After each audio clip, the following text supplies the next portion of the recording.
और पढ़ाई-लिखाई आपको एक डायरेक्शन देती है, आपको स्टेट ऑफ माइंड देती है। लोग कोशिश करते हैं कि उस पढ़ाई-लिखाई को आके जो किताब में लिखा है उसको प्रैक्टिकली करने की कोशिश करते हैं, वो पॉसिबल नहीं है। हर मुल्क के मसले फ़र्क हैं। आप नहीं कह सकते कि जो फ्रांस में काम कर रहा है, जापान में वही तरीका चलेगा, चाहे दोनों पढ़े-लिखे मुल्क हैं, नहीं चलेगा। बिल्कुल सही। हर मुल्क का कल्चर, हर मुल्क की ट्रेडिशंस फ़र्क हैं। आप एक दवाई रिसर्च करके या उसकी स्टेबिलिटी करके एप्लीकेशन डालते थे, आपको पता नहीं था उसकी कीमत क्या मिलनी है आपको। जब कीमत मिलती थी तो आप डिसाइड करते थे मैं बनाऊँ कि ना बनाऊँ। ईसीसी में बैठ के ये डिसाइड किया कि एक गोली की कीमत ₹2.20 की बजाय अब ₹3 होगी।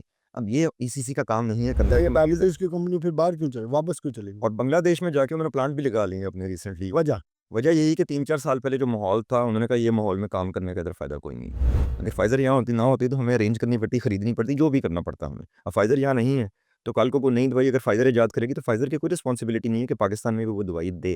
देखें, हर मुल्क अपने अवाम को प्रोटेक्ट करता है सबसे पहले, चाहे वो सही कर रहा है, गलत कर रहा है, वो एक अलहदा चीज़ है, लेकिन वो अपनी नज़र से तो अपने अवाम को प्रोटेक्ट करने की कोशिश करता है ना।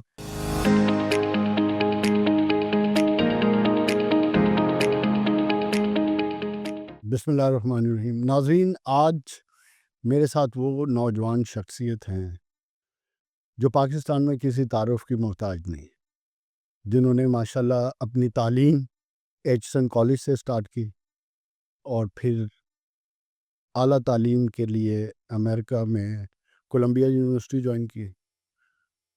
तो जब वो मुतमईन नहीं हुए तो उन्होंने कहा नहीं, मैं अब कॉर्नेल ज्वाइन करूँगा। तो उधर से उन्होंने इंजीनियरिंग की। तो इतनी तालीम हासिल करने के बाद पाकिस्तान लाए और पाकिस्तान में आकर उन्होंने एक मॉडल के तौर पे काम करना शुरू किया कि जो उन्होंने इंडस्ट्री फार्मास्यूटिकल बुनियादी तौर पे जिसको इनहेरिट किया, उसमें वो जिद्दत लेकर आए, एक नए कॉन्सेप्ट के साथ आए और फिर पूरी फार्मा इंडस्ट्री को दोबारा इस सिचुएशन में लेकर आए कि उनको सोचने पर मजबूर किया कि यार हम लोग एक्सपोर्ट में क्यों नहीं जाते। तो उनको हमारे जो बिजनेसमैन थे पाकिस्तान के, जो फार्मा इंडस्ट्री से रिलेटेड थे, उनको तैयार किया और आज सिचुएशन ये है कि वो अपने 5 साल का मॉडल सेट करके इस नहज पे ले आए हैं उनको कि वो एक इंडिपेंडेंट फार्मा जोन बनाने जा रहे हैं, जहां $500 मिलियन की एक्सपोर्ट को $5 बिलियन की एक्सपोर्ट को तक ले जाने के लिए सिर्फ 5 से 7 साल का टाइम तयन किया है।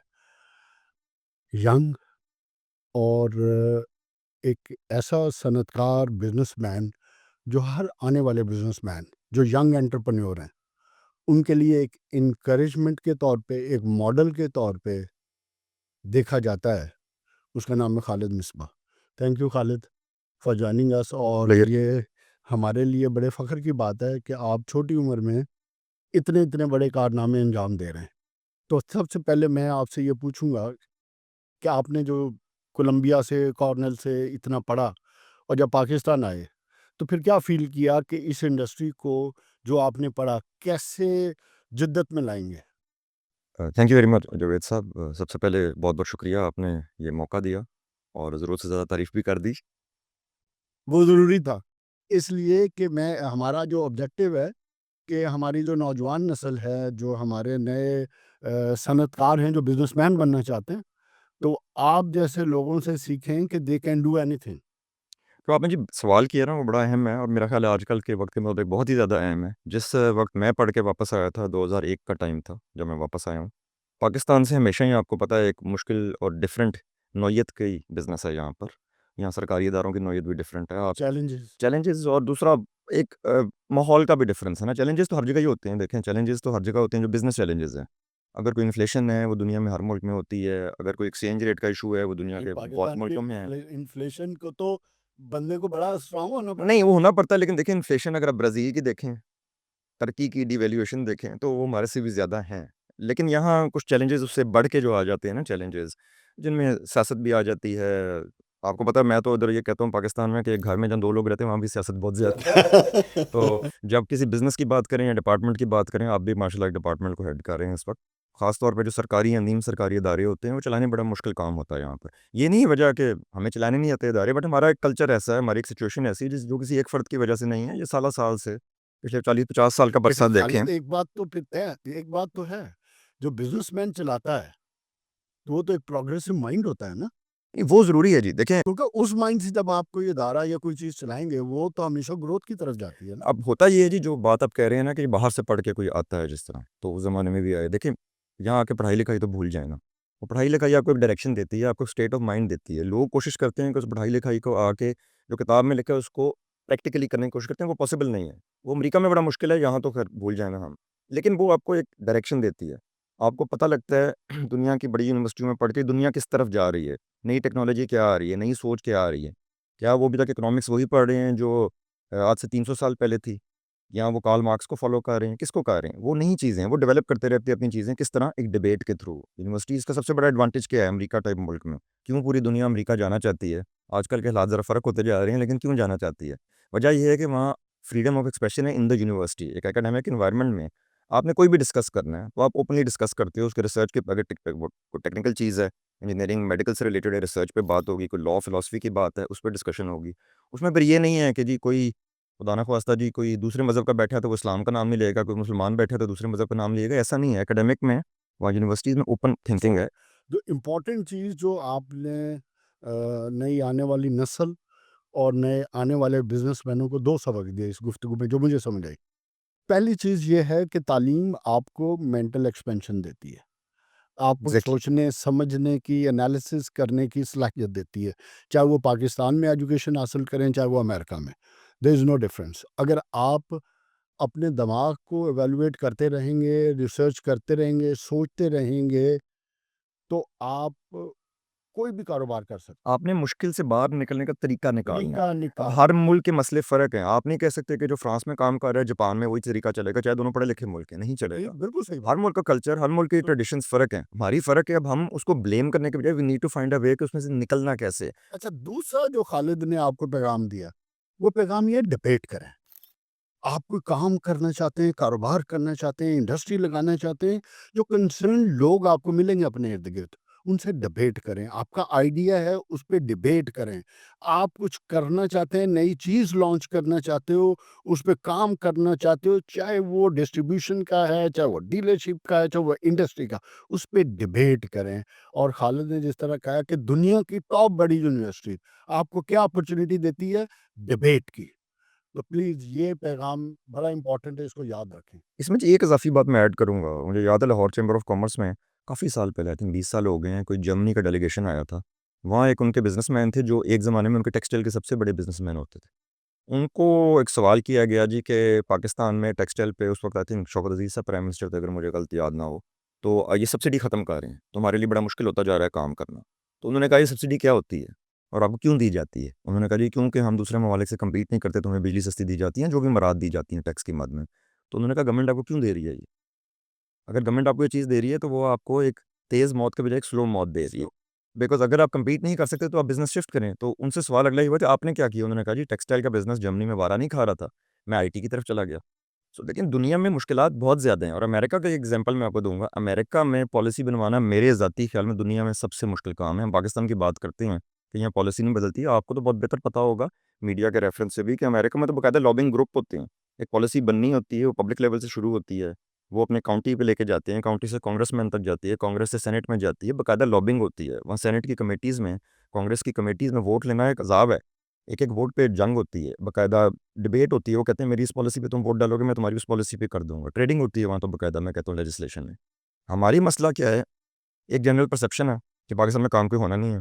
दूसरा परसेप्शन ये है कि जी यहाँ रिश्वत बहुत ज़्यादा है। तीसरा परसेप्शन ये है कि जी गवर्नमेंट डिपार्टमेंट में सर खपाने का फ़ायदा क्या है?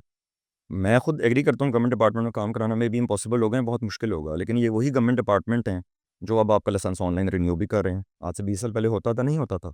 मुझे तो कोई गवर्नमेंट भी पसंद नहीं आती फ्रैंकली स्पीकिंग, बट जो चीज़ें आपकी इम्प्रूव हो रही हैं, वो इम्प्रूव हो रही हैं। नहीं, गवर्नमेंट डिपार्टमेंट की सबसे आला मिसाल इंडस्ट्री के हवाले से एपिडेमिक है। मैं अब एक आप सही बात ऑन है। विंडो आप आएँ, आके अपनी डिज़ायर शो करें, अपनी डिमांड दें, आप 24 घंटे में सारा कुछ होगा और आप पैसे जमा कराएँ और फिर किस्तों में जमा कराएँ। कि 2 से 3 साल की किस्तों में जमा कराएँ और जब आपको पोज़ेशन मिलेगा, आपके कहे सुने बगैर आपको बिजली, गैस, पानी, यूटिलिटीज़ सारी इंफ्रास्ट्रक्चर हर चीज़ मिल जाएगी। मेरी जी ज़ाती ख़्याल में मेरे ज़ाती ख़्याल में जी मैं और हर एक को कहता हूँ दोस्तों में जिस तरह बात होती है, पाकिस्तान अभी भी आपकी डिवैल्यूएशन बहुत ज़्यादा हुई है ओवर द ईयर्स, इन्फ्लेशन बहुत ज़्यादा रही है ओवर द ईयर्स, आगे भी रहेगी। इस साल कंट्रोल होगी, आगे दोबारा आ जाएगी। ये एक इकोनॉमी का साइकिल है, चलनी चलनी होती है। आप 25 साल ऐसे ही आपके पॉलिटिकल मसाइल रहेंगे, पाकिस्तान में कभी ख़त्म नहीं हुए, ना होने आगे जाके ख़त्म।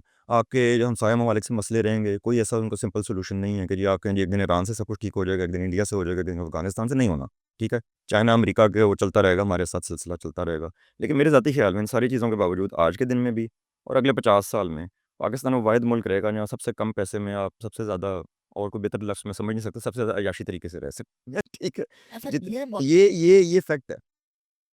और ये कोई कोई कहेगा नहीं, मान लोग कहेंगे जी यहाँ से निकलें इस मुल्क से, वो उस मुल्क निकल के भी दूसरे मुल्क जाके, अच्छी बात है, काम करना अलाउड है जी, अच्छी बात है, जाके फॉरेन एक्सचेंज आप भेजते हैं। लेकिन वो यहाँ क्यों भेजते हैं? उनको पता है हम अगर $1000 भी यहाँ भेज देंगे तो एक अच्छी ज़िंदगी इंसान बसर कर लेगा। आप ये देखो ना, आज एक मिडिल क्लास का आदमी एक ड्राइवर भी अफोर्ड कर सकता है, एक स्वीपर भी अफोर्ड कर सकता है, घर के काम के लिए खातून अफोर्ड कर सकता है, सिक्योरिटी गार्ड अफोर्ड कर सकता है।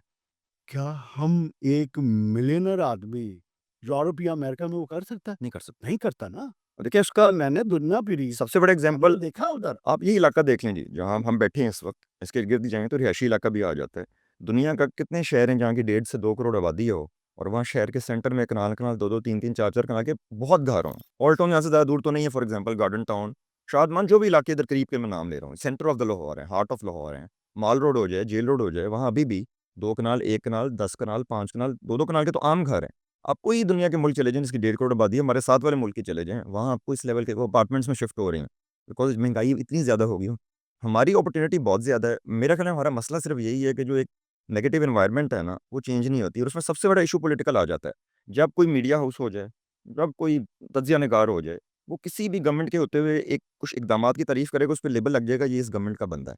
वो गवर्नमेंट चेंज होगी, तो वो कहेंगे जी आप ये देखें इनके हक़ में नहीं बोलेगा। पाकिस्तान की बात आम ज़ुबान में जी टीवी पे कितनी दफ़ा रोज़ लोग कह रहे थे पाकिस्तान की बात करें, लेकिन हम बस कहते ही रहते हैं पाकिस्तान की बात करें। जब कोई पाकिस्तान की बात करते हैं, उस पे ला लेबल लग जाता है, ये तो इस गवर्नमेंट की बात कर रहे हैं। इस चीज़ को डिफरेंशिएट करना पड़ेगा जी हमें। खालिद ये कहना चाहते हैं कि हमें सिर्फ पाकिस्तान की बात करनी चाहिए। पाकिस्तान में पोटेंशियल इतना ज़्यादा है, उसकी सबसे बड़ी वजह देखिए हर बंदे को समझना चाहिए। हमारे जो नई नौजवान नस्ल है इसको समझना चाहिए कि पाकिस्तान का पोटेंशियल, इसकी 250 मिलियन लोगों की मार्केट है, जिसको हमने टैप करना है। बस वो जो आप वाली बात कर रहे हैं, हालात कुछ भी होंगे, ये 250 मिलियन लोग नहीं रहेंगे। दुनिया का खाना भी 5वां बड़ा मुल्क है आबादी के तनासुर से, बल्कि पंजाब है। देखो, हमने खालिद पहनना भी है, जूते भी पहनने, खाना भी है। रोज़मर्रा की कंज़म्पशन चलती रहनी है अभी। तो आप पंजाब देख लें जी, पंजाब एक्चुअली दुनिया का 12वां बड़ा मुल्क है।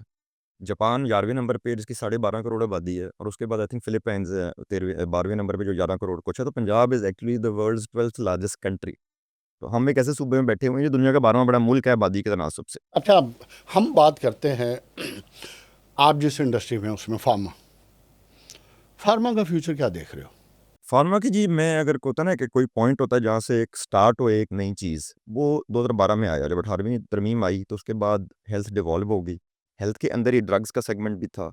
तो तब बहुत एफर्ट की, तब बल्कि सुप्रीम कोर्ट तक भी ये चीज़ें गई थी, कोई बड़ी प्रॉब्लम्स आ गई थी कि अद्वियात का क्या बनेगा? क्या चारों सूबे उसको अलग-अलग देखेंगे, जो दुनिया में नहीं होता। दुनिया में एक सेंट्रल बॉडी होती है जो अद्वियात की क्वालिटी, अमेरिका में FDA अद्वियात की क्वालिटी फिर इम्पोर्ट एक्सपोर्ट के मकासद है। इम्पोर्ट एक्सपोर्ट मुल्क करता है ना जी, सूबा तो नहीं करता, यहाँ स्टेट तो नहीं करता। तो ड्रैब का यानी drug regulatory authority of Pakistan का एक संग बुनियाद रखा गया। फॉर एग्जांपल हमारी एक एक्ट पास हुआ 2012 में। अमेरिका में FDA है, हमारी ड्रैब है। बिल्कुल ऐसी ही है जी।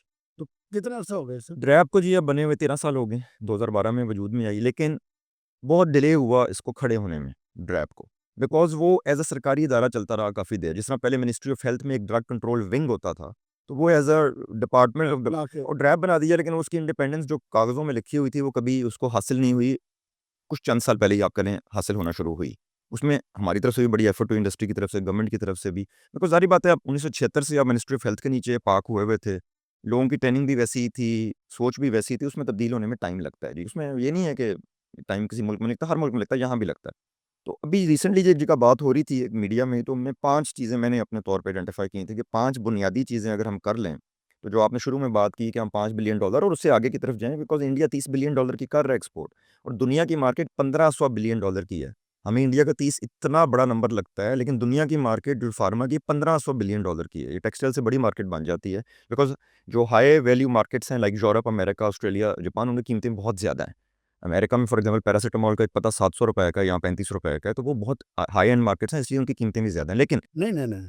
एक बात जो बहुत कंसर्निंग पॉइंट है कि अमेरिका की एफडीए को हमारी जो एलीट क्लास है, वो ज़्यादा मानती है। हमारी जो मेडिसिन है, उसको मानने को तैयार नहीं है। लेकिन ये उसकी वजह क्या है? उसकी और वजह फ़र्क क्या है? देखें हमारी एलीट क्लास कह लें, जो मर्ज़ी कह लो, सिटामोल और अमेरिका की टाइलेनॉल में क्या फ़र्क है? लीड क्लास कह लें, जो मर्जी कह लें, वो देखें लीड क्लास का तो ये है ना कि गाड़ियाँ उनको जर्मन पसंद आएंगी, फिर खाना जापानी पसंद आएगा, नहीं, आजकल दवाई इतनी दवाई अमेरिका की दवाई अमेरिका की पसंद आएगी, वो तो मर्जी के मालिक है ना। अमेरिकन गाड़ी कोई नहीं देगा, लेकिन क्लास में कहेंगे नहीं जर्मन लेनी है, खाने की बारी है कहेंगे नहीं यार जापानी खाना खा लेते हैं ये रहने दें। वो तो ये सोच सोच की बात है। ये भी देखें, ये प्लेसिबो इफेक्ट है। पहली बात मैं बताऊं, प्लेसिबो इफेक्ट मैं आपको फर्क भी बता देता हूँ और उसका इफेक्ट भी बता देता हूँ। देखिए फर्क क्या है, एफडीए की रिक्वायरमेंट ऐसी क्या है जो हमारी नहीं है। अगर आप एज अ लेमैन कह लें, जिसको फार्मा इंडस्ट्री का नहीं पता, आदमी को समझ नहीं। आपका कैमरामैन हो जाए, कोई भी हो जाए, लेट्स से मैं इनको ले जाता हूँ और पाकिस्तान की जो अच्छी बड़ी कंपनीज हैं या जो रीजनेबल इधर आपके इलाके में हैं जी, करीब आपके एक बहुत ज़बरदस्त कंपनी एग्जिस्ट करती है। हम नाम मैं उनका नहीं लेता, हमारे दोस्त हैं वो दुनिया के 35 मुल्कों में एक्सपोर्ट कर रहे हैं। वो फैक्ट्री विजिट करा दें और अमेरिका की कोई फैक्ट्री विजिट करा दें, तो आपको देखने में कोई फ़र्क नज़र नहीं आएगा। बिल्डिंग में, कोई दरवाज़ों में, कोई पेंट में फ़र्क नज़र आएगा, फर्श आपको फ़र्क नज़र आएगा, मशीनरी फ़र्क नज़र आएगा। रिसॉर्ट में फ़र्क है? नहीं, फ़र्क है ये डॉक्यूमेंटेशन में। एफडीए की डॉक्यूमेंट्री रिक्वायरमेंट बहुत ज़्यादा है कि आपने वैलिडेशन जिसे कहते हैं कि आप कह रहे हैं ये चीज़ इस तरह बन रही है, मुझे प्रूव करें बन रही है। वो सबसे महँगा काम है। किस तरह? एग्ज़ाम्पल मैं एक आपको देता हूँ जो सबसे आसान हो जाएगा। ये एक एयर कंडीशनर चल रहा है फॉर एग्ज़ाम्पल यहाँ पर। अब एफडीए कहता है कि अगर आप इंजेक्शन बना रही हैं एक सेक्शन में, उसकी एक रिक्वायरमेंट है, क्लीन एनवायरनमेंट है। उसमें माइक्रोबियल काउंट कम होना चाहिए, जो भी रिक्वायर टेम्परेचर है, ह्यूमिडिटी है, एयर चेंजेस है, सारा कुछ है। डस्ट कलेक्ट ना हो ये वो। वो कहते हैं वो 24 घंटे इस सूरत में रहना चाहिए, चाहे आप काम कर रहे हों या ना कर रहे हों। और अगर वो उस सूरत में नहीं है, कोई बिजली चली जाती है और आपने जनरेटर ऑन किया है, तो पहले सब कुछ रोक दें। नहीं तो अगर हम कोई इस मॉडल पर गए तो यस, कॉस्ट मैनेज। एग्ज़ैक्टली जी, दैट इज़ द मेन नहीं प्रॉब्लम। तो क्या उसका इफ़ेक्ट जो मेडिसिन है, उसकी इफ़ेक्टिवनेस पे आता है? नहीं आता जी, वजह क्या है जी? अब देखें बहुत बड़ा ना वो मे बी कई लोगों को पसंद ना है बात, लेकिन बात फैक्ट है। जो कहते हैं कि दवाई बनाने का टेम्परेचर कमरे का 25 से 28 डिग्री होना चाहिए, वो दवाई की वजह से नहीं है। वो उसमें जो इंसान काम कर रहा है उसकी वजह से है कि उसको पसीना ना आए और इस तरह की चीज़ें ना हों। क्यों? ओके। क्योंकि दवाई जो पैरासिटामॉल के पाउडर की हम बात कर लें, लोकल मैन्युफैक्चर होता है। आपके हमारे एक दोस्त भी हैं जो बनाते हैं, ठीक है जी। उनको वज़न कम करना चाहिए। अब वो तो इट्स अ केमिकल प्रोसेस। जो रॉ मटेरियल बनता है वो तो बड़ा हाई टेम्परेचर पे मिक्सिंग होती है। वहाँ तो 100-100 150 डिग्री टेम्परेचर होता है। तो उन्होंने टेम्परेचर मेंटेन किया है वो? मशीन के अंदर के टेम्परेचर की मैं बात कर रहा ओके। हूँ। मशीन में जब नहीं तो आउटसाइड? आउटसाइड रिक्वायरमेंट ही नहीं होती केमिकल इंडस्ट्री में तो। ओके। ये जो फार्मा इंडस्ट्री में रिक्वायरमेंट है दवाई को रखने के लिए, इसमें ज़्यादातर वजह दवाई की प्रोटेक्शन नहीं होती प्रोडक्शन के दौरान, ये इंसान की प्रोटेक्शन के लिए होता है। कि इंसान अच्छे माहौल में काम करे, खुदा ना खास्ता वो पसीना आए तो वो कोई गिरने का डर हो, इस तरह की चीज़ें होती हैं जी। ठीक है, नंबर 2, जब दवाई बन जाती है तो उसमें बेसिकली आपने उसको धूप से बचाना है और रूम टेम्परेचर पे रखना है। रूम तो अच्छा उसमें एफिकेसी पे इतना फ़र्क नहीं आता कोई ख़ास जिसे कहें जी। कि ये जो कंप्लायंसेस की हम जो गुफ्तगू कर रहे हैं मेडिसिन की, mainly because of the not the because of the medicine, because of the environment and because of the people, because of the infrastructure, जी, जी, जी। उसकी कंप्लायंस में आज हम कहाँ खड़े हैं? देखिए इम्प्रूवमेंट आ रही है। हमारा एक बहुत बड़ा आप कह लें हमारी एक जो चीज़ हम पूरी नहीं कर सकते कि हमारी हर चीज़ इम्पोर्टेड है। कोई आपने क्वालिटी कंट्रोल इक्विपमेंट लेना है जो आप एफडीए की बात कर रहे थे ना, एक मैं एग्ज़ाम्पल देता हूँ। वो एफडीए कहता है कि 21 सीएफआर वो मैं कंप्लायंट। तैयार हूँ आपसे हाँ, सवाल करने। उनकी जो रेगुलेशन है एक है, वो रेगुलेशन क्या कहती है बेसिकली रेगुलेशन आम ज़ुबान में ये कहती है कि जो इक्विपमेंट कर रहा है, वो ऑटोमैटिकली उसे सेव करेगा, आप उसे चेंज नहीं कर सकते मैन्युअली जाके। दैट इज़ 21 सीएफआर कंप्लायंस कि आपने टेम्परेचर रिकॉर्ड हुआ एक डिवाइस पे, ऑटोमैटिकली डिवाइस हुए, बंदा रिकॉर्ड नहीं आपने करेगा। इंडस्ट्री के एक अपने दोस्त से पूछा कि यार ये जो एक्सपोर्ट है, तो इसको कैसे तुम बढ़ाओगे? जब तुम क्या तुम्हें एफडब्ल्यू से अप्रूवल लेनी पड़ेगी, क्लीयरेंस वो क्या कहते होते हैं? सर्टिफ़िकेशन लेनी पड़ेगी। या डब्ल्यूएचओ से, जी, जी। ठीक है? तो उसने कहा हम अब इस लेवल पे जा रहे हैं जहाँ हम दोनों से ले सकते हैं। क्या ये बात दुरुस्त है? पाकिस्तान में जी 2018 में जब प्राइसिंग पॉलिसी पहली दफ़ा आई, पहली दफ़ा मतलब 1976 से लेके आज तक 2018 तक, यानी इस सारे अरसे में हमारी कोई प्राइसिंग पॉलिसी ही एग्ज़िस्ट नहीं करती थी। इंडिया ने फॉर एग्ज़ाम्पल ये चीज़ें 2008-9 में डेवलप की थी।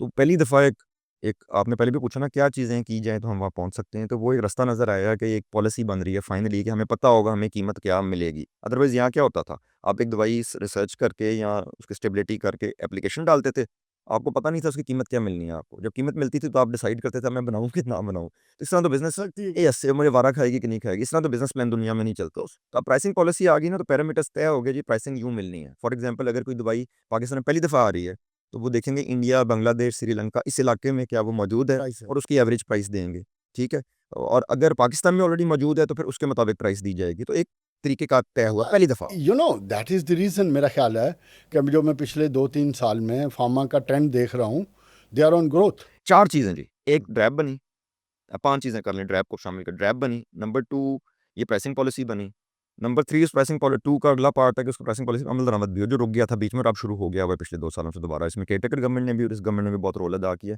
है। पिछली दौर में ना थोड़ा एंड में आके रुकना शुरू हो गई थी चीज़ें।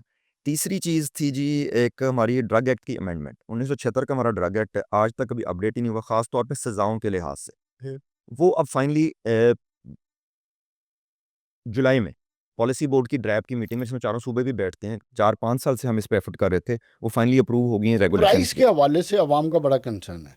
मैं ये आपसे पूछ रहा हूँ, ये बताएँ कि आप अपनी प्राइसिंग एनुअली बढ़ाते हैं, क्वार्टरली बढ़ाते हैं या जैसे कोई आपकी इनपुट कॉस्ट बढ़ती है तो आप बढ़ा देते हैं? पहले तो ऐसे होता था तो क्या मैं पहले तो तरीका ये होता था 2018 से पहले कि आप प्राइस बढ़ा ही नहीं सकते थे जब तक गवर्नमेंट इजाज़त ना दे। ठीक है। उसका रिज़ल्ट ये हुआ कि आपको याद होगा 3-4 साल पहले पैरासिटामोल या पैनाडोल मिलना भी बंद हो गई और डेंगू का मसला बना तो या क्वालिटी पे कॉम्प्रोमाइज़ होगा। और फिर जब ईसीसी बैठी उस चीज़ के ऊपर, हम दुनिया का वाहिद मुल्क होगा जहाँ इकोनॉमिक काउंसिल बैठी एक दवाई की कीमत के लिए, लेकिन अगेन अब नहीं बैठती ना जी, यही तो कह रहे हैं ना तरीके मेहनत करते रहे कहीं न कहीं पहुँच जाती है, इंडस्ट्री भी पहुँच जाती है, पॉलिसी भी पहुँच जाती है। बैठी और डार साहब ने उस वक़्त हेड करते थे, हम पिछली गवर्नमेंट की मैं बात कर रहा हूँ केयरटेकर से पहले, तो मैंने पॉजिटिवली इसको देखा और कीमत क्या बढ़ी, पैरासिटामोल के पता नहीं मैं ब्रांड का नाम नहीं लेता जी, वो मुनासिब नहीं है, ₹22 से बढ़ के ₹32 की गई। एक ईसीसी में बैठ के ये डिसाइड किया कि एक गोली की कीमत ₹2.20 की बजाय अब ₹3 होगी। अब ये ईसीसी का काम नहीं है करना, उनका भी वक़्त का ज़िया है और जो पैनाडोल शॉर्ट रही है मार्केट में उसका भी ज़िया है। नुकसान क्या होता है? स्मगल्ड आ जाती हैं, ये तो मेरा ख्याल से काउंटरफीट आ जाती हैं जी। जो प्राइस कंट्रोल या जिस तरह आपका डैब जैसे अदारा है, उनका काम है जी ये। आप और आपकी एसोसिएशन का काम है ये तो। बहुत हाई लेवल बड़ी दफ़ा ये बात हुई है, तो लेके कब बड़ी दफ़ा ब वो कहते हैं जी कैबिनेट में चीज़ें क्यों आती हैं, कैबिनेट के टेक्निकल मैटर्स हैं इनका क्या पता। लेकिन जो अब बेहतरी क्या आई है जी, बेहतरी ये आई है कि ड्रैब का माहौल भी बेहतर होता ओवर द ईयर्स हुआ है। के जो पिछले हमारे रहे हैं अख्तर साहब, आसिम रऊफ साहब प्राइस ऑफ और कन्वर्ट अब बढ़ी है कि नहीं है नहीं, बताएँ? अब 2 हिस्सों में होगी हुई है। उन्होंने किया ये है कि डब्ल्यूएचओ जो है ना, जो वर्ल्ड हेल्थ ऑर्गनाइज़ेशन, वो एक एसेंशियल ड्रग लिस्ट मुरतब करती है हर 2 साल बाद, जिसमें वो डालते हैं वो सारी अद्वियात जो उनकी नज़र में हर वक़्त हर मुल्क में अवेलेबल होनी चाहिए, उनको लाइफ सेविंग कह लें आम ज़ुबान में कि वो ज़रूरी हैं। उन्होंने किया हुआ है कि जी हार्ट के लिए, शुगर के लिए कोलेस्ट्रॉल के लिए कोई-कोई अद्वियात कम से कम कौन-सी अवेलेबल होनी चाहिए, ठीक है जी।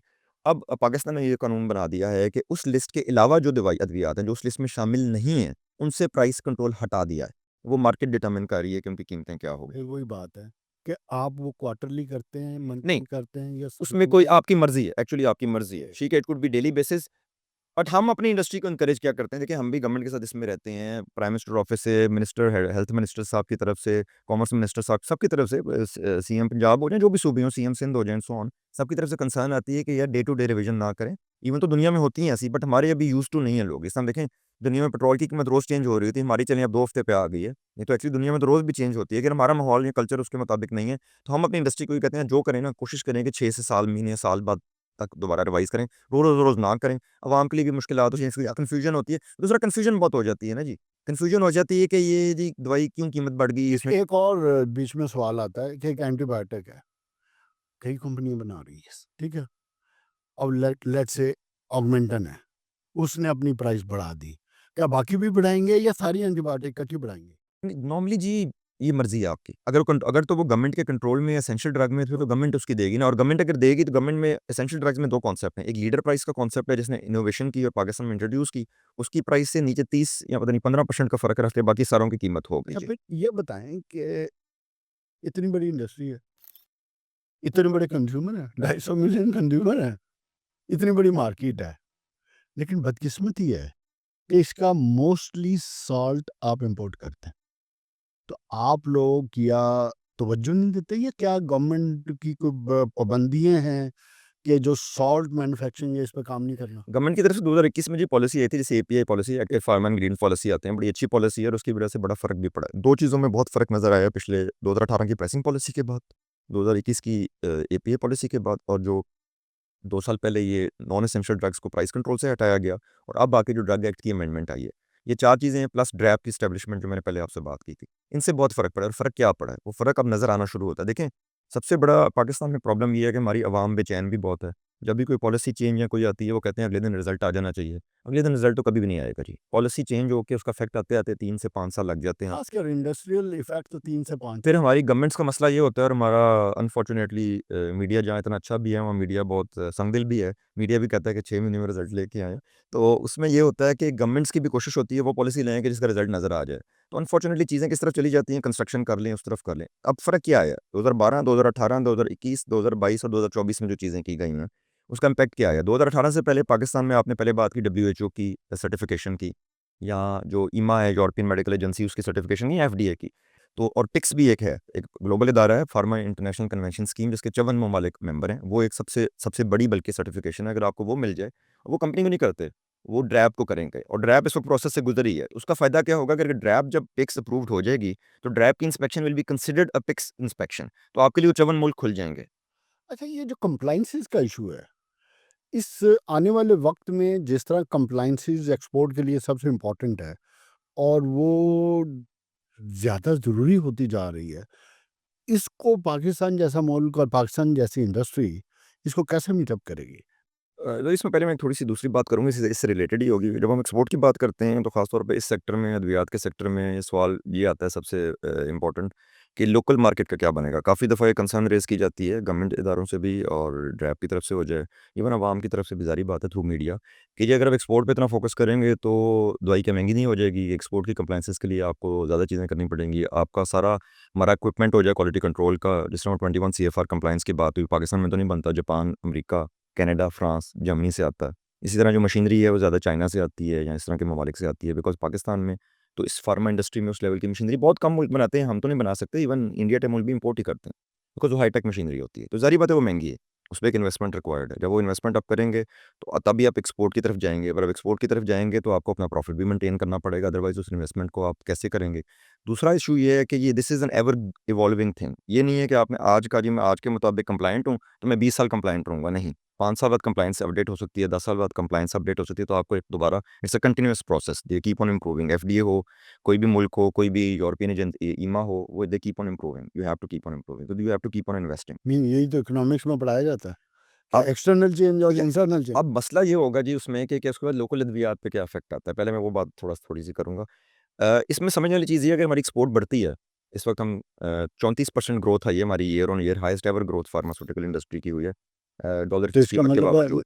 एक्सपोर्ट में एक्सपोर्ट में जी, हम तकरीबन अब $700 मिलियन टच कर चुके हुए हैं। तो इंशाल्लाह अगर हम इससे $5 बिलियन पे जाते हैं तो एक्चुअली लोकल फ़राहमी अद्वियात की भी बेहतर होगी। उसमें प्राइसिंग की पैरिटी रहेगी, प्राइस ऊपर-नीचे बढ़ेंगी नहीं। वजह क्या है? जब देखें, आपको पता है हर मार्केट में प्राइसिंग जो प्राइस डिफरेंशिएशन होती है, इकोनॉमिक्स का बहुत बड़ा कॉन्सेप्ट है।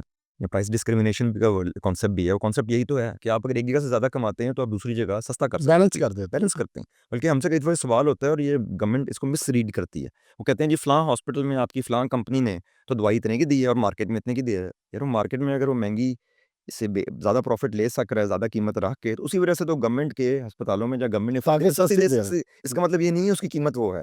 तो ये प्राइस डिस्क्रिमिनेशन तो बड़ा बेसिक कॉन्सेप्ट है इकोनॉमिक्स का, अभी से नहीं सदियों से है।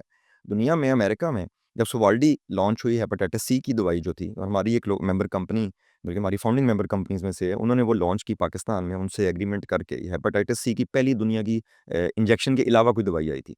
अमेरिका में उसका 1 महीने का डोज़ डेली आपने 1 गोली खानी होती थी, $30,000 का था शुरू में, 30,000 $30,000 का।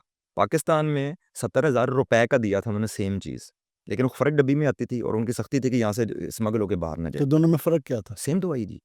अमेरिका से पैक होके वही दवाई आती थी, बिकॉज़ वो कहते थे हम अगर दूसरे मुल्कों से कमा रहे हैं तो उनका कंपनीज़ का एक जो सीआरओ कॉन्सेप्ट है, कॉर्पोरेट सोशल रिस्पॉन्सिबिलिटी का जो सीएसआर कॉन्सेप्ट है, सॉरी, वो ये है कि वो एक जगह से कमाते हैं तो दूसरी जगह वो उसको लगाते हैं। फॉर एग्ज़ाम्पल एलाइ लिली जो ये बनाते हैं और नोवो नॉर्डिस्क जो ये मैंने तो सुना इंसुलिन बनाते हैं, जो ये इंसुलिन बनाते कंपनी हैं। पाकिस्तान में थी, जी, जी, जी। पाकिस्तान में नहीं, उन्होंने एग्रीमेंट किया था जी। फिर?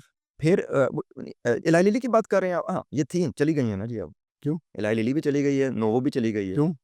पाकिस्तान में दुनिया ये डायबिटीज़ के नंबर 1 मैन्युफैक्चरर है ना इंसुलिन ठीक के है। दोनों, ठीक है जी। और पाकिस्तान में तो डायबिटीज़ पाकिस्तान नंबर 1 है। नंबर 1 टाइप है 2 डायबिटीज़। डायबिटीज़ में पाकिस्तान में 5 करोड़ के करीब नहीं, असेसमेंट तो है ये कि मरीज़ है। डायबिटीज़ की कंपनी फिर बाहर क्यों चले वापस क्यों चली गई? और बांग्लादेश में जाके उन्होंने प्लांट भी लगा लिए अपने रिसेंटली। वजह? वजह यही कि 3-4 साल पहले जो माहौल था, उन्होंने कहा ये माहौल में काम करने का इधर फ़ायदा कोई नहीं।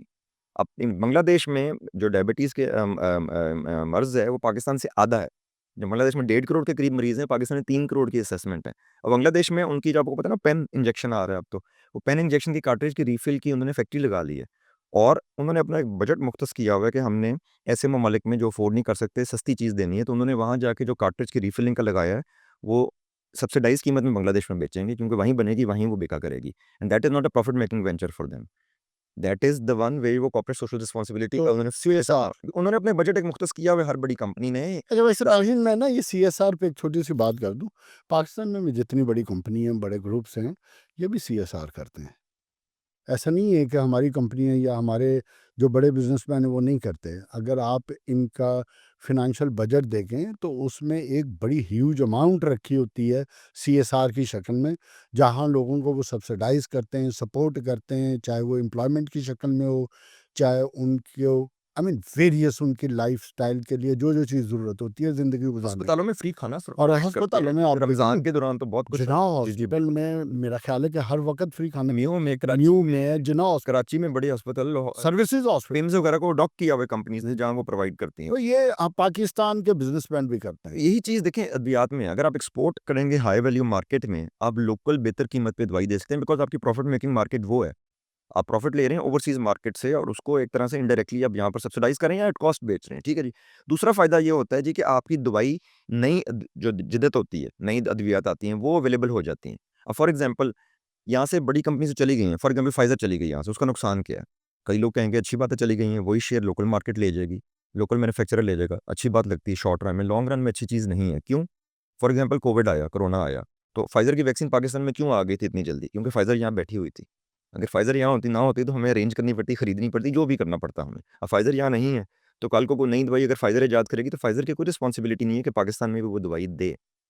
मल्टीनेशनल्स का एक बड़ा बेसिक रूल है, आप भी समझते होंगे जी कि अगर वो दुनिया में किसी भी खित्ते में एक चीज़ इंट्रोड्यूस करेंगे, वो दुनिया के फिर हर उस मुल्क में करेंगे जहाँ वो मौजूद हैं।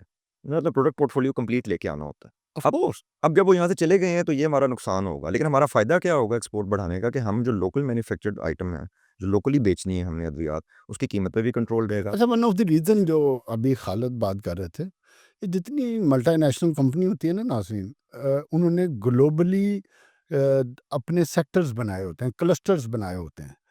तो जो उनका मेन हेडक्वार्टर होता है वो उन क्लस्टर्स को मॉनिटर कर रहा होता है, चाहे वो लीगल्स के पॉइंट ऑफ व्यू से हो, चाहे क्वालिटी के पॉइंट ऑफ व्यू से हो, चाहे सेल्स के हवाले से हो, नई लॉन्चिंग के हवाले से हो, R&D के हवाले से, तो वो पूरी दुनिया को एक ही आंख से देखते हैं।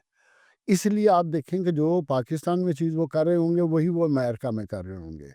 तो अगर पाकिस्तान में अगर कोई मल्टीनेशनल जाती है तो ये कोई अच्छी बात नहीं है। हमें एज़ ए इंडस्ट्रियलिस्ट सोचना चाहिए, एज़ ए कौम सोचना चाहिए, एज़ ए हुकूमत सोचना चाहिए कि हमें वो एनवायरनमेंट की तरफ लेके जाना है, जहाँ एफडीआईज़ आएँ, जो बाहर की बड़ी कंपनी है वो पाकिस्तान में काम करें, ताकि जो हमारी 25 करोड़ के लोग हैं उनको भी वही चीज़ें अवेलेबल हों। और दूसरा आपका जी इसका सवाल में था रॉ मटेरियल मैन्युफैक्चरिंग के हवाले से, खाम माल के हवाले से कि हम यहाँ क्यों नहीं बनता? उसकी वजह यही थी कि इंडस्ट्री को फ्यूचर नज़र ही नहीं आ रहा। देखिए उनका कस्टमर कौन है? कस्टमर है अद्वियात बनाने वाले कारखाने। अगर अद्वियात बनाने वाले कारखाने मल्टीनेशनल यहाँ से जा रही हैं, वो भी उनका कस्टमर है। और अगर लोकल जो है वो एक्सपैंड नहीं कर रहे या इन्वेस्ट नहीं कर रहे या नई नई इनकी फैक्ट्रीज़ नहीं तो लग रही, पिछले 2 सालों में ग्रोथ हो नहीं रही है। अब हुई है ना जी, जिस वजह से खाम माल की फैक्ट्रियाँ भी लग रही हैं। उन्होंने अपना पोर्टफोलियो बढ़ाया है, जो हमारे तो अगले 5 साल में क्या देख रहे हैं? अगले 5 साल में जी कम से कम देखें अभी हमारे 3 बड़े मैन्युफैक्चरर थे, रॉ हुँ। मटेरियल बनाने वाले, बेसिक मैन्युफैक्चरिंग वाले, वो सेमी बेसिक मैन्युफैक्चरिंग जो एक कह लें उसका मिडल स्टेज होता है, वो वाले तकरीबन 4-5 और लग गए हैं और दूसरा उन्होंने पोर्टफोलियो बढ़ाना शुरू कर दिया। अगर कोई एक कंपनी थी फॉर एग्ज़ाम्पल जिसका नाम मैं चलिए नहीं लेता, वो लाहौर की कंपनी है, वो अगर 3 खाम माल बनाती थी, वो इसको 15 पे चले गए हैं। तो पाइपलाइन में प्रोडक्ट्स भी आ रहे हैं, क्यों? क्योंकि उनका मार्केट में एक स्टेबिलिटी नज़र आ रही है कि ये मार्केट ये नहीं होगा कि देखिए मल्टीनेशनल्स गईं, तो अगला स्टेप होता है लोकल भी जाएगी इवेंचुअली। एक लिमिट होती है ना जी, मल्टीनेशनल्स को तो ये भी नज़र आता है ना कि यहाँ से प्रॉफ़िट बाहर कैसे भेजेंगे।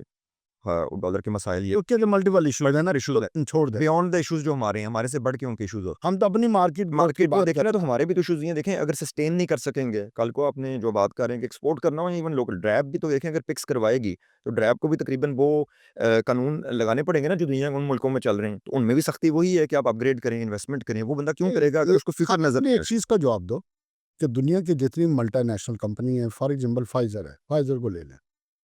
जब कोविड आया तो फाइजर ने भी काम करना शुरू कर दिया, यूके में ऑक्सफोर्ड ने भी काम शुरू कर दिया, रशिया की कंपनी ने भी काम शुरू चाइना कर ने दिया, कर चाइना ने भी ऐसे काम ही है। शुरू कर दिया। अच्छा, हमने अभी बात कर रहे थे कि पाकिस्तान 250 मिलियन के लोग हैं, इधर मेडिसिन की ज़ाहिर ज़रूरत है, तो हम R&D क्यों नहीं करते?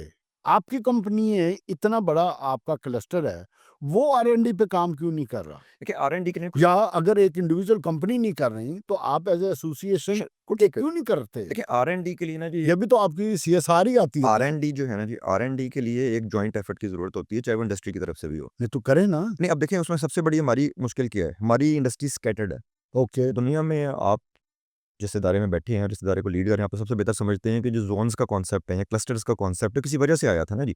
दुनिया ने क्यों कहा कि चलें जी ये फॉर एग्ज़ाम्पल आईटी की फर्म सिलिकॉन वैली इकट्ठी क्यों बन गई? क्यों सिलिकॉन वैली में सारी आईटी कंपनीज़ गईं? वहाँ दूसरी कंपनीज़ भी चली जाती। न्यू जर्सी में एक फार्मा का क्यों क्लस्टर बना हुआ है या बना है ओवर द ईयर्स? क्योंकि जिस तरह फूड स्ट्रीट क्यों बनाई जाती है? वहाँ सारे रेस्टोरेंट क्यों आते हैं? वहाँ फिर बीच में जिसमें फार्मेसी भी बना दें, वहाँ बीच में दूसरे स्टोरेज कन्वीनियंस स्टोर भी बना दें, क्योंकि ये इसमें कॉम्पिटिशन और लर्निंग होती है। लर्निंग उसके लिए क्लस्टर का कॉन्सेप्ट है। इंडस्ट्री में आप क्यों कहते हैं क्लस्टर बना दें फॉर एग्जांपल टेक्सटाइल का कि जी चलें उनकी कुछ रिक्वायरमेंट इकट्ठी हैं, एनवायरमेंटल कंट्रोल है, वाटर ट्रीटमेंट है, लर्निंग हो जाती है एक दूसरे से। ये जो एक कॉम्पिटिशन भी होता है और एक आपकी एक है आपका इंडिविजुअल कॉम्पिटिशन और एक है पूरी इंडस्ट्री की एक डायरेक्शन। अगर पूरी इंडस्ट्री ग्रो करेगी, जो अच्छा काम कर रहा होगा सारी ग्रो करेंगे। तो ये इसके लिए इसका मतलब तो ये हुआ कि क्लस्टर अगर बनता है तो उस क्लस्टर उस इंडस्ट्री को चलाने का कंप्लीट इकोसिस्टम नहीं, उधर डेवलप नंबर 2 ये होता है कि आप देखें फॉर एग्जांपल आप कहते हैं आपने करनी है रिसर्च करनी है फॉर एग्जांपल आप कहते हैं बाहर से 1-2 माहिर आ रही हैं, तो अब आप क्या करेंगे? अब लाहौर में पहले इधर जहाँ हम बैठे हैं उनको यहाँ लेके जाएँगे, फिर शेखुपुरा रोड लेके जाएँगे, फिर मुल्तान रोड लेके जाएँगे, फिर फिरोजपुर रोड लेके जाएँगे, फिर रायवन रोड लेके जाएँगे। वो तो ना इतना टाइम है लोगों के पास, ना इतनी चीज़ें होती हैं। जब एक क्लस्टर होता है ना, कुछ चीज़ें खुद ब खुद ऑटो पे चल पड़ती हैं। दुबई में, इंडिया में, इजिप्ट में आप पढ़ें, टर्की में पढ़ें, इंडस्ट्रियल ज़ोन्स का कॉन्सेप्ट, रिसर्च पार्क्स का concept, dedicated on research park का मतलब ये नहीं जो मर्ज़ी रिसर्च करें, dedicated to a purpose like pharmaceutical research, biotech research. ये कॉन्सेप्ट्स डेवलप क्यों हुए हैं? बिकॉज़ इनकी एक सिनर्जी डेवलप होती है, एक मोमेंटम क्रिएट होता है। आप फॉर एग्ज़ाम्पल एक क्लस्टर बना दें फार्मा का, जिस तरह हमारी इंडस्ट्री आपको पता है डिपार्टमेंट में और आपके साथ कब से बातचीत चल रही है इस चीज़ के ऊपर कि फार्मा की पहली इंडस्ट्रियल ज़ोन बनाएँ। लाहौर में सबसे ज़्यादा कारखाने हैं फार्मा के, लाहौर में बनाएँ। क्योंकि पुरानी फैक्ट्री को अपग्रेड करना एक्सपोर्ट के लिए, उसके मुकाबले में एक नई लगाने में बहुत फ़र्क है। नई में आप काफ़ी वो चीज़ें पूरी कर लेते हैं जो पुरानी में आप कई दफ़ा नहीं कर सकते। और and which will be good enough for next 10 15 years. Exactly उसके मुताबिक वो बनेगी ना जी। तो उसमें क्या प्रॉब्लम है? प्रॉब्लम ये है कि ना होने का नुकसान ये है कि आप ना आपके एनवायरमेंटल कंट्रोल, अब बजाय आप एक इंसिनरेशन प्लांट लगा लें जो 100 फैक्ट्रियों को सर्विस करे, आप 100 अलहदा लगा रहे हैं। आप 100 वाटर ट्रीटमेंट प्लांट लगा रहे हैं, बजाय एक आपका एक सेंटर लग जाए। एक चीज़ करने से आपकी एक इतनी बड़ी एनवायरमेंटल कंप्लायंस पूरी हो जाएगी जो मिल के सारे कर लें। अब वो 100 जगहों में सर खपा रहे हैं लोग, 100 डिफरेंट लोगों से डील कर रहे हैं, 100 जगह इन्वेस्टमेंट कर रहे हैं, वो एक जगह हो जाए। एग्ज़ाम्पल के तौर पे मैं बात कर रहा हूँ। आप वहाँ ड्रैब का एक ऑफ़िस सब ऑफ़िस बन जाए, पंजाब गवर्नमेंट के हेल्थ डिपार्टमेंट का सब ऑफ़िस बन जाए, वहाँ एक पंजाब गवर्नमेंट ने इतनी WHO अप्रूव्ड लैब्स बनाई हुई हैं जो तो तमाम कंप्लायंसेस इजी हो जाएंगी। लेकिन ना WHO आपने एक टेस्टिंग करके भेजनी है, वो कहते हैं जी हमें WHO कंप्लायंट लैब की टेस्टिंग करके भेजें। अब वहाँ से आप उठाएँगे, सैंपल लेंगे, 45 डिग्री टेम्परेचर में उसको टेम्परेचर कंट्रोल में डालेंगे, वो कहीं जाएगी टेस्ट होने, फिर वहाँ वो लाइन में लग जाएगी। वहाँ WHO compliant lab for example Punjab government बना दे, आपकी पिडमेक के साथ उनकी बनी भी हुई है सुंदर में एक फॉर एग्ज़ाम्पल WHO कंप्लायंट है। लेकिन वो वहाँ बने, वहीं जाए सैंपल टेस्ट हो वापस आ जाए, वहाँ ट्रेनिंग सेमिनार्स मुनक्किद करें, वही WHO लैब हर फैक्ट्री की जो पंजाब गवर्नमेंट की लैब है फॉर एग्ज़ाम्पल, वो हर इंडस्ट्री जो वाली उनकी लैब्स को अपग्रेड फिर करने वही में बात, हेल्प मुझे करे। ये बताएं, ये सारी वो चीज़ें जो उस तरफ डायरेक्शन ऑटोमेटिकली चली जाती हैं। फिर अगर ये आपका फार्मा जोन बन जाता है, जो इंशाल्लाह बनेगा, फिर क्या आप R&D की तरफ कोई फोकस करेंगे? लेकिन वो एक R&D इज़ द आप समझ लें highest level of compliance. Why? Because R&D की जो रिक्वायरमेंट्स हैं डेटा की, R&D की रिक्वायरमेंट ट्रायल की, उसमें FDA हो जाए, MHRA यूके हो जाए, ईमा हो जाए, यूरोप की हो जाए, जापान की, उसमें वो बिल्कुल किसी किस्म की ना 0.1% वेरिएशन भी बर्दाश्त नहीं करते बिकॉज़ उसकी बेस पे उन्होंने डिसाइड करना कि क्या ये दवाई इंसान इस्तेमाल कमर्शियली कर सकता है कि नहीं कर सकता, तो उस पे तो उनकी बहुत ज़्यादा सख्ती और फोकस होता है। नहीं, अगर वो कर सकते नहीं, हैं एग्ज़ैक्टली जी। तो हम कहीं से तो तो मेरा स्टार्ट लेंगे ना। जी, मेरे कहने का मकसद ये है जी जावेद भाई कि वो उस लेवल पे पहुँचे हैं कुछ स्टेप्स के थ्रू, हमें भी उन्हीं स्टेप से गुज़र के वहाँ पहुँचना पड़ेगा। नहीं, हम करते हैं पहले स्टेप ले लिया हमने। ये ज़ोन की तरफ अगर हम जाते हैं ना और कंप्लायंसेस की तरफ जाते हैं, this will be the main step. अगर हम ये कंप्लायंसेस एक्सपोर्ट की पूरी करना शुरू कर देंगे, तो ऑटोमैटिकली रिसर्च की काफ़ी चीज़ों में हमारी ऑटोमैटिकली ट्रेनिंग हो जाएगी कि डेटा इंटीग्रिटी क्या होती है, वैलिडेशंस क्या होती हैं, क्वालिफिकेशंस क्या होती हैं, सीएफआर कंप्लायंस क्या होती है। अब ये उनकी बेसिक रिक्वायरमेंट है, बिकॉज़ उनके पास नहीं जी, अब तो एआई मॉडल्स हैं, पहले वो मैनुअली करते थे। डेटा अगर आता है ना उनके पास, फॉर एग्ज़ाम्पल किसी मुल्क में, लाइक आई डोंट नो, हमारे मुल्क में, एक अस्पताल में आपने ट्रायल किया है और उन्होंने डेटा किया है। देखें, जब ये डेटा होता है ना रिसर्च का, उसमें ये नहीं पता होता है दवाई एक्चुअली किस चीज़ की। वो क्या कहते हैं? वो कहते हैं ये पेशेंट प्रोफाइल है। फॉर एग्ज़ाम्पल उसको कोलेस्ट्रॉल भी हो, उसको इतनी डायबिटीज़ हो, उसको इतनी हाइपरटेंशन हो, तो आपने उसको ये दवाई देनी है इतनी देर के लिए, और फिर उसके ये 10 चीज़ें पहले मॉनिटर करनी है। उसका ब्लड प्रेशर मॉनिटर करना है, उसका ब्लड ग्लूकोज़ मॉनिटर करना है, उसको ये सीबीसी टेस्ट कराने हैं। जो टेस्ट कर रहा है उसको नहीं पता है दवाई किस चीज़ की है एक्चुअली। वो हो सकता है समझे कोलेस्ट्रॉल की, हो सकता है समझे हार्ट की, हो सकता है समझे शुगर की है। सिमिलरली जो टेस्टिंग आप करा रहे हो वो किसी एक मर्ज़ के रिलेटेड नहीं है। वो देख के लगेगा पता नहीं किस दवाई के लिए टेस्टिंग कर रहे हैं। तो जब आप डेटा भेजते हैं, वो अपने सिस्टम से उसको गुज़ारते हैं, उनको समझ लग जाती है डेटा ये असली है कि नकली है, क्योंकि उनको पता है इस दवाई ने करना क्या है। अच्छा, तो चलो इसलिए वो आप फजिंग जो है ना, वो नहीं चलती, और ये फजिंग होती रही है। अच्छे-अच्छे मुल्क करते रहे हैं और वहाँ से रिसर्चेज़ कैंसल हुई हैं। तो इसलिए मैं कहता हूँ that is the highest level of compliance as far as these things are and we are on चलो दैट डायरेक्शन। चलो दैट्स गुड, ये तो अच्छी बात है। देखें नाज़रीन, अच्छी चीज़ ये है, पाकिस्तान की फार्मास्यूटिकल इंडस्ट्री इवेंचुअली, जो मैं देख रहा हूँ, अ, एक अच्छी डायरेक्शन पे है। चाहे वो क्वालिटी की है, चाहे वो कंप्लायंसेस की है, चाहे वो एक्सपोर्ट की है, चाहे इंडस्ट्री या नई अद्वियात के हवाले से।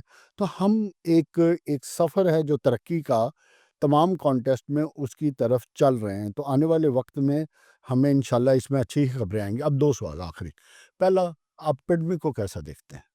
इंडस्ट्री के हवाले से, फार्मा के हवाले से? लेकिन जी इसमें तो आप सबको ही पता है और इसमें कोई शक नहीं है कि पिडमिक के जो 2-3 इंडस्ट्रियल ज़ोन्स बने हैं, फॉर एग्ज़ाम्पल सुंदर से अगर हम देख लें, उसके बाद फैसलाबाद में ख़ास तौर पे, और अब जो कायद-ए-आज़म बिज़नेस बिज़नेस जो पार्क। ऑन मोटरवे पे जो बन रहा है, और काफ़ी हद तक एक्टिव भी हो गया हुआ है, कि वो तो स्टेट ऑफ द आर्ट है, बिल्कुल कोई इसमें शक वाली बात नहीं। पूरे पाकिस्तान के लिहाज से देखें, दूसरे सूबों में, दूसरे शहरों में, पंजाब के दूसरे शहरों में भी, दुनिया के किसी शहरों में, इंडस्ट्रियल ज़ोन से कैसे कंपेयर करते हैं देखिए इसको? चाइना बहुत इंडस्ट्रियल ज़ोन्स देखी हैं, और चाइना का जो ज़ाहिर बात है इन्वेस्टमेंट का स्केल है और जो उनका तरीक़ेकार है काम करने का, वो तो दुनिया नहीं मैच कर सकती, हम कैसे करेंगे। बट इट्स रियली रिमार्केबल जो तरक्की पेडमिक ने की है।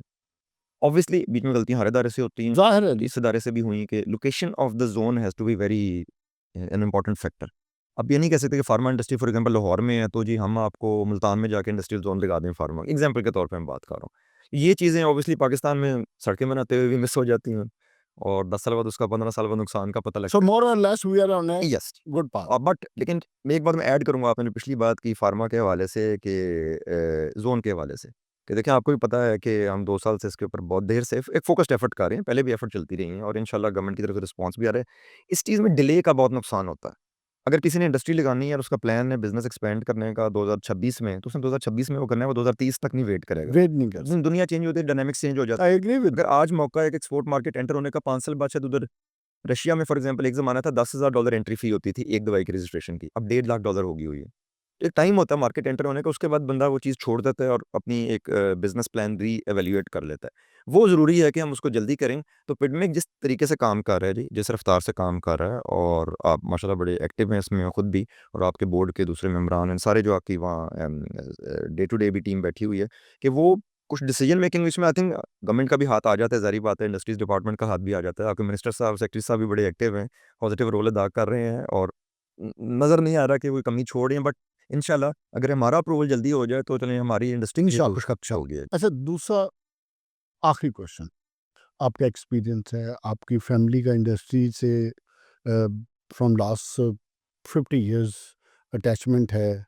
आप आने वाली जो हमारी नस्ल है, इसको क्या पैगाम है इंडस्ट्री के हवाले से, कि इनको इंडस्ट्री में आना चाहिए कि नहीं आना चाहिए?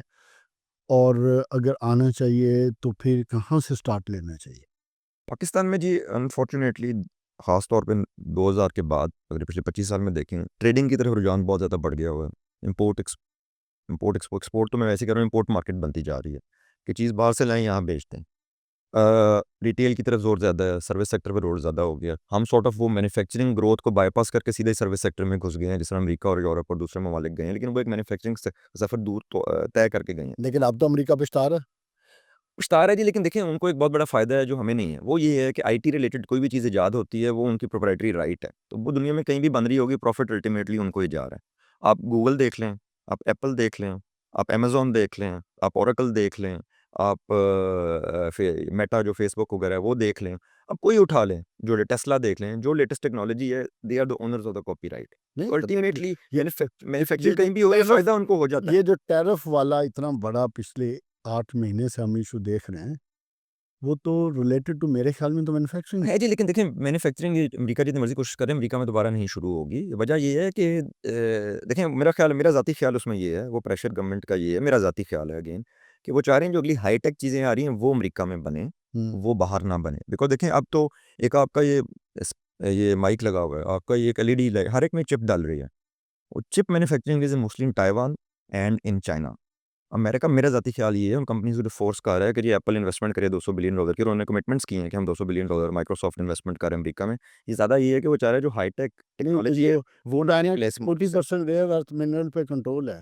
यही यही ये दैट इज़ आई थिंक वो ये नहीं चाह रहे कि फॉर एग्ज़ाम्पल टीशकें बनना शुरू हो जाएँ अमेरिका में दोबारा बैठ के लोग सीना शुरू कर दें, ये जूते बनना शुरू हो जाएँ। ये एक प्रेशर है कि आइंदा किसी पाकिस्तान की इंडस्ट्री को कैसे पाकिस्तान में देखें इंडस्ट्री सबसे मुश्किल काम है मेरी नज़र में मैन्युफैक्चरिंग का। आपके इतने ज़्यादा गवर्नमेंट इदारे हैं जिनसे डील करना पड़ता है। और फिर जब किसी चीफ मिनिस्टर का या प्राइम मिनिस्टर का या किसी भी कमिश्नर का दिल करता है तो कमेटीज़ भी बन जाती हैं। चाहे वो डेंगू के ऊपर हों, चाहे वो कोरोना के ऊपर हों, जो वो आके अपनी शुरू हो जाते हैं, उनमें फिर असिस्टेंट एसीज़ भी इन्वॉल्व हो जाते हैं। सारे सिस्टम को छोड़ सिस्टम बहुत ये प्रॉब्लमैटिक है। बताएँ। इसकी वज़ह से डिस्करेजमेंट है। ठीक है जी। अच्छा मैं डिस्करेजमेंट को ओवरकम कैसे करना है ना जी मेरी नहीं, आपने तो पहले कहा था कि पाकिस्तान के जैसे भी हालात हैं, ये कंसिस्टेंसी के साथ आ रहे हैं। यस आ रही हैं। सो हमने इन्हीं हालात में रहना है। और नई नस्ल नहीं, ये नई बड़ी नस्ल नई नस्ल उतनी ढीठ नहीं है ना जितनी हम थे। वो कहते हैं दुनिया में हमें मोबाइल पे पता लग जाता क्या हो रहा है, तब हमें नहीं पता लगता सर जी। तब पहले डेस्कटॉप पे बैठते थे, मॉडेम डायल अप करता था, तब भी कुछ नहीं पता लगता नहीं, था तो दुनिया आप में क्या हो रहा है। ऑप्टिमिस्टिक दुनिया हैं बहुत कि इस दुनिया काम में अवेयरनेस बहुत ज़्यादा है। आप क्या ऑप्टिमिस्टिक हैं कि पाकिस्तान में इंडस्ट्री को लगना चाहिए? देखिए ना कि लगना चाहिए हुँ। और लगने का स्कोप भी बहुत ज़्यादा है, उसमें मुश्किलात बहुत ज़्यादा हैं और मुश्किलात कोई कम नहीं हुई ओवर द ईयर वही हैं, ठीक है।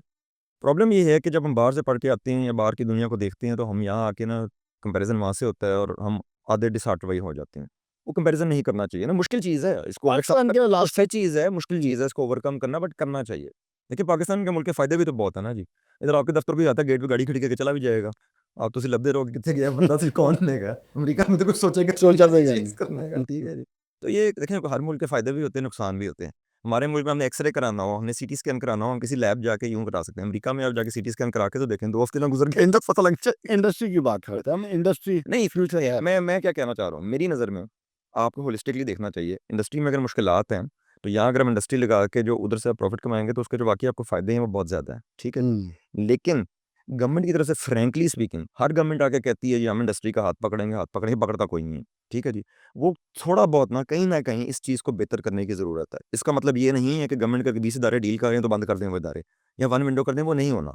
थोड़ा-सा ये जो पावर ऑफ द ऑफिसर्स हैं इन डिफरेंट डिपार्टमेंट्स कि एक एक बंदा आएगा और वो कह दे ये थोड़ा-सा पानी खड़ा है जी, मेरे ख्याल में तो देंगी ना फैक्ट्री बंद कर दो, ये this needs to be avoid. क्या पिडमी के होने से इंडस्ट्री लगाते हैं आप अगर पिडमिस्ट की पेरिफेरी में, तो क्या उसके मसाइल कुछ तो कंट्रोल होंगे? कंट्रोल हो जाते हैं जी, लेकिन आई थिंक जी हमें लीज़ मॉडल की तरफ जाना चाहिए। आपको पता है आपसे पहले भी इस चीज़ पे बात हुई है। चाइना में फॉर एग्ज़ाम्पल चलें लीज़ मॉडल हो जाता है जी, फिर, ज़रूर सबसे बेहतर चीज़ वो तो होगी। प्राइस से रिलेटेड। सबसे बेहतर चीज़ होगी देखें ना जी, सब प्राइस प्राइस से रिलेटेड है ना जी, लेकिन हम बात कर रहे हैं कंप्लायंसेस के हवाले कम्प्लायंसेस के हवाले गवर्नमेंट की रिक्वायरमेंट के हवाले बहुत बेहतर हो जाता है जी। देखें बहुत बेहतर क्योंकि मैनी टाइम्स बेहतर हो जाता है। पिडमिक में तो आपने सिर्फ इन्वेस्टमेंट लेके आनी है, ठीक है? हम आपको ऑलरेडी 2-3 साल की लीज़ कर रहे हैं, ठीक है? ना आपको बिजली का इश्यू, ना किसी डिपार्टमेंट का इश्यू है, ना रजिस्ट्री का इश्यू है, ना ग फायर ब्रिगेड का इश्यू है, पानी का इश्यू नहीं है, ड्रेनेज का इश्यू नहीं है, गैस का इश्यू ऐसे नहीं है, यूटिलिटीज़ अच्छा का बहुत फिर फ़ायदा है। टेलीकॉम का इश्यू नहीं है। रोड की मेंटेनेंस काफ़ी रो चीज़ें हैं। Infrastructure security one of the best जी, इंफ्रास्ट्रक्चर। जी, जी, जी। तो ऐसी सिचुएशन में मेरा ख्याल है कि इंडस्ट्रियलिस्ट प्रेफर करेगा इसमें जी जावेद साहब इसमें ज़रूरी चीज़ वही आ जाती है जो पहले थोड़ी-सी बात हुई है कि लोकेशन नंबर 1 दूसरा स्पीड ऑफ डिलीवरी। ओके। वो अगर देखें ना एक फ़र्क क्या है? एक कॉन्सेप्ट बनता है जी कि ये जोन यहाँ बने अगर टाइम पे दी जाए और लोकेशन ठीक हो। 2 साल में आ जाएगी। अच्छा, अगर लोकेशन ठीक हो और डिलीवरी टाइम भी Yes. ठीक हो फिर? फिर जी, बिल्कुल ठीक है। क्यों देखना, अगर किसी ने आज इंडस्ट्री लगानी है और उसको कहा जाता है 2 महीने में आपको देंगे और 2 साल गुज़र जाते हैं, तो फिर वो ज़हन आउट, फिर वो किसको जहाँ जगह मिलेगी वो देगा और वहाँ की प्रॉब्लम्स भी अडॉप्ट करेगा ना उसके साथ-साथ। जब जगह कहीं भी, और फॉर एग्ज़ाम्पल रायपुर रोड पे कोई जगह खरीदता है या फिरोजपुर रोड पे लेता है, तो वहाँ इलाके की प्रॉब्लम्स भी अपने सर डालेगा। नौजवान नस्ल को आपका क्या पैगाम है? तो थोड़ा जी मोबाइल ते घट टाइम गुज़ारन ते बाहर निकल के खेडन-कूदन। तो इसके साथ-साथ देखें, मुल्क में ये खेलने-कूदने की बात इसलिए की है नाज़रीन, मैंने इंट्रोडक्शन में खालिद का नहीं इंट्रोडक्शन कराया। खालिद एचएसएन के बोर्ड पे भी हैं और माशाल्लाह वो मेंबर हैं जो परमानेंट मेंबर हैं बोर्ड पे। क्यों? उसकी वजह ये है कि वो इंटरेस्ट लेते हैं उधर, उधर की मैनेजमेंट में, उधर की एजुकेशन में, उधर के डिसिप्लिन पे, उधर की एक्टिविटीज़ में। तो खालिद को तैयार किया जा रहा है फ्यूचर के लिए कि आपने जो मेजर डिसीजन मेकिंग होगी एचएसएन की, जब ऊपर के आरिफ सईद और वो लोग आगे होंगे तो फिर उन्होंने जी हाथ हौला रखा। और दोस्त ने सारे इकट्ठे ही चलते रहे। तो लेकिन मैं आपको वजह बताऊँ जी, वजह क्या है? वजह ये नहीं है कि जी वो कोई आँखें खराब हो जाएँगी जी, वो तो लेम सी बातें हैं जी, वो बात नहीं है। वजह क्या है? जब आप टीम स्पोर्ट्स खेलते हैं हुँ। ना, फुटबॉल हो जाए, बास्केटबॉल हो जाए, हॉकी हो जाए, और अभी क्रिकेट हो आप जाए। एशियन में बहुत प्रमोट जी, जी, कर रहे हो। ऐसे में तो कंपल्सरी है, नहीं, स्पोर्ट्स आप कंपल्सरी। ज़्यादा प्रमोट जी, कर रहे हो। पहले बीच में ना थोड़ा गैप आ गया था, हाँ। कंपल्सरी नहीं रही थी। जब मैं हुँ। पढ़ता था कंपल्सरी, अब दोबारा कंपल्सरी स्पोर्ट्स है कि 2 दिन ज़रूर खेलनी है। ऐसे ही है उससे नहीं है उसमें। हाँ। अगर कोई कहे जी एक्सक्यूज़ है मुझे मेडिकल, तो उसको अच्छा खासा फाइन वो ठोकते हैं ताकि वो दोबारा ये ना करे बच्चा। ठीक है ना जी? नहीं, मैं अब मेरा बच्चा रोज़ाना काज़ा।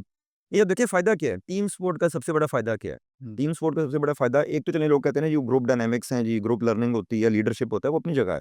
टीम स्पोर्ट्स में आपको एक मुश्किल फ़ेस करनी पड़ती है, जिसको आप अवॉइड नहीं कर सकते। अगर फुटबॉल खेल रहा है और एक बॉल आपकी तरफ आ रहा है, आपको उसको रोकना पड़ेगा, उसको कुछ ना कुछ करना पड़ेगा, ठीक है? अब इंडिविजुअल स्पोर्ट में तो आप हार जाओ, ना एफर्ट करो, इतनी एथलेटिक हो रही है, ना भागो, स्लो भाग लो। आपको ये नहीं है कि मजबूरी नहीं है कुछ करने की। तो टीम स्पोर्ट में आपको मार पड़ती है, जब आपको मार पड़ती है, तो ये दुनिया के ज़िंदगी के बाकी फ़ेजेज़ में भी आपको हेल्प होता है यस। उसको कम बैक करने के लिए। That's the main thing. तो अगर आप स्पोर्ट्स और इन चीज़ों में इन्वॉल्व रहेंगे ना, तो ये मुश्किलात जो ज़िंदगी की बाकी होती हैं, जिस तरह ये इंडस्ट्री की हम बात कर रहे हैं, उनको फ़ेस करने का आपका एक ना मेरा भी एक एक्सपीरियंस है। नेचुरल आपकी एक मैं होती है। मैं नाज़रीन अपनी लाइफ़ का एक्सपीरियंस एक ज़रूर बताऊँगा कि वर्कआउट या स्पोर्ट्स एक ऐसी चीज़ है जो आपको मेंटली स्ट्रॉन्ग करती है। खालिद ये कह रहे हैं। अगर आप मेंटली स्ट्रॉन्ग होगे, तो आप दुनिया के हर मिसाइल को एनकाउंटर करने की पोज़ीशन में होंगे। और ये तभी पॉसिबल है जब आप हेल्दी हैं, स्पोर्ट्स कर रहे हैं, एक्टिविटी कर रहे हैं, तभी ये मुमकिन है। चाहे वो फिर इंडस्ट्री में आ जाएँ, तब उसके चैलेंजेस का मुकाबला कर सकोगे। चाहे मुआशरे में हैं, उसके चैलेंजेस का मुकाबला कर सकोगे। चाहे नई इंडस्ट्री लगानी है, उनके मसाइल को हैंडल करने का मुकाबला कर सकोगे। ये तब भी मुमकिन है जब आप इधर से स्ट्रॉन्ग आप होगे। देखिए ना, अमेरिका में लोग हमेशा कहते हैं, मैं खुद, अमेरिका बहुत ज़बरदस्त मुल्क है, कानून के मुताबिक, उनकी पॉलिटिक्स के मुताबिक, फ्रीडम्स के मुताबिक। मे बी वैसा मुल्क दुनिया में कोई नहीं है कि 50 एक तरह से डिफरेंट मुल्क इकट्ठे रह के एक मुल्क की सूरत में रह रहे हैं। 50 स्टेट्स इंडिपेंडेंट मुल्क ही हैं एक तरह से। लेकिन वही मुल्क है ना जहाँ एक प्रेसिडेंट ने अभी कह दिया कि $1 लाख फीस है वर्क वीज़ा पे। अब कहने को वही लोग जो कई सालों से काम कर रहे थे, इंटरनेशनल पाकिस्तानी भी होंगे, अब उन पे कितना बड़ा बर्डन है, कुछ कर सकते हैं वो? उसका कुछ नहीं कर सकते, यहाँ तो फीस देंगे, ये नौकरी छोड़ेंगे। यस, अब ये उस मुल्क में भी चीज़ हुई है ना, या वापस नहीं आएँगे, काम करते यस, रहेंगे। या काम करते रहेंगे, उधार लेंगे, जो भी करेंगे, अपनी कंपनी से उधार लेंगे ये फीस देने के लिए। वो वही मुल्क है ना जो दुनिया का सबसे बेहतर मुल्क था। एक दिन आया, उसने कहा जी $1 लाख फीस है, कर लो जो करना है। वो एक एग्ज़ेक्टिव ऑर्डर करके प्रेज़िडेंट वीज़े आपके बंद कर सकता है। तो वो देखें, हर मुल्क अपने अवाम को प्रोटेक्ट करता है सबसे पहले, चाहे वो सही कर रहा है, गलत कर रहा है, वो एक अलहदा चीज़ है, लेकिन वो अपनी नज़र से तो अपने अवाम को प्रोटेक्ट करने की कोशिश करता है ना। तो ये दुनिया के किसी मुल्क में मुश्किलात नहीं है, ठीक है? मतलब कि उसने कहा जी बेसिकली 2 करोड़ 80 लाख रुपए दें साल का, रुपीज़ में इतना ही बनता है ना जी $1 लाख, अदरवाइज़ आप यहाँ काम नहीं कर सकते। तो आसानियाँ कहीं भी नहीं है। कहीं नहीं। तो ये कहना जी कि वहाँ आसानियाँ बहुत हैं, आसानियाँ तब तक है जब तक पॉलिसी आपकी सूटेबल है। जिस दिन पॉलिसी चेंज होगी वो आसानियाँ कहीं। सो यूएई टाइप मुल्क में आपको नेशनैलिटी मिलती है? नहीं मिलती। बहुत बेहतरीन जगह रहने के लिए, बट आपको नेशनैलिटी तो नहीं देते ना। तो ये चीज़ें जो है ना, ये दुनिया के हर में मुश्किलात की नौइयत फ़र्क है। यहाँ आपको सबसे बड़ी प्रोटेक्शन क्या है? आपका अपना मुल्क है। आपको यहाँ से कोई निकाल नहीं सकता। आपको यहाँ से कोई ज़बरदस्ती आपके साथ नहीं कर सकता, क्योंकि अपनी नेशनैलिटी के तौर पे आप तो यहाँ के रहने वाले हैं ना। आपको क्या मतलब कि अल्टीमेटली क्या कर लेंगे? ये मोबाइल सर्विस बंद कर दें? ठीक है ना जी। तो आपका तो वो ये होते हुए अगर मुश्किलात की नौइयत फ़र्क है, उस मुश्किल को ये ना समझें कि ये मुश्किल उस मुश्किल से ज़्यादा मुश्किल है। इट्स अ मुश्किल लाइक एनी, उसका भी कोई हल नहीं है, इसका भी कोई हल नहीं होगा। तो अब यहाँ पर एक एफर्ट कर लें उसी सो के लिए। सो ब कंक्लूजन क्या है? कंक्लूजन क्या है? अपना मुल्क, अपनी ज़मीन, अपने लोग। इधर मेहनत करें, मुश्किलात उधर भी हैं, मुश्किलात इधर भी हैं। मुश्किलात से निकलेंगे तो कामयाबी मिलेगी। चाहे वो इंडस्ट्री है, चाहे मुआशरा है, चाहे किसी भी पोज़ीशन पे आप। तो सबसे पहले ये सबक याद रखें। और अगर आपने इंडस्ट्री लगानी है तो याद रखें, देखें पाकिस्तान से बेहतर कोई मुल्क नहीं। क्यों? इसलिए कि 250 मिलियन की आबादी है, नंबर 1। नंबर 2, अनटैप्ड है मार्केट, ग्रोथ की गुंजाइश बहुत ज़्यादा है। मुश्किलात अमेरिका में अगर 80% हैं तो हो सकता है पाकिस्तान में 100% हो, लेकिन इधर सक्सेस के चांसेस ज़्यादा हैं। इधर आज भी मरे से मरे हालात में भी ग्रोथ आपकी 2.5-3% है। अमेरिका, यूरोप में तो ग्रोथ आपकी 1-1.5% से ज़्यादा नहीं होती है। तो अगर इधर ग्रोथ आप कोई, मैं आप बेतहाशा इंडस्ट्रियों की मिसाल देता हूँ जिनकी ग्रोथ 20% है, 30% है, 40% है। अमेरिका में आपको ये सिचुएशन नहीं मिलेगी। सो पाकिस्तान में इंडस्ट्री का फ्यूचर है। तो इस बात के साथ कि मुश्किलात के बाद आसानी भी है और कामयाबी भी है, तो पाकिस्तान में इन्वेस्ट करें और पाकिस्तान में इंडस्ट्री लगाएं। Thank you very much.